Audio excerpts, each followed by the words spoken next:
நண்பர்களே வணக்கம். விஜய் பேசுகிறேன். டோட்டல் எக்ஸ்பீரியன்ஸ் பார்த்தீங்கன்னா 14 வருஷம் 10 வருஷம் வங்கித்துறையில் பணியாற்றியிருக்கேன். எதுக்காக இதை நான் சொல்கிறேன் அப்படின்னு பார்த்தீங்கன்னா, நிறைய பேருக்கு இருக்க மிகப்பெரிய ஒரு பயம் கடனை பற்றி.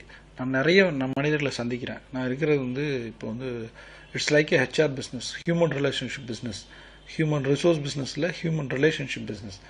என்ன கற்றுக்கிட்டேன் இந்த 10 வருஷத்தில் அப்படின்னு பார்த்தீங்க, கடன்ற ஒரு விஷயம் மிகப்பெரிய அச்சுறுத்தலாக மாறி ஒவ்வொரு நாளும் நம்மளை சாகடிச்சிக்கிட்டு இருக்கு. உண்மையா இல்லையா? கடன் இல்லாமல் யாராவது இருக்காங்களா?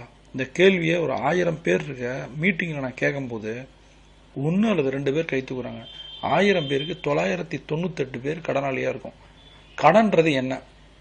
ஒரே விஷயம் சொல்லுவேன், கடன் பட்டான் நெஞ்சம் போல கலங்கினான் இலங்கை வேந்தன் சொல்கிறாங்க. இப்போ கடன்றது எவ்வளோ பெரிய விஷயம்.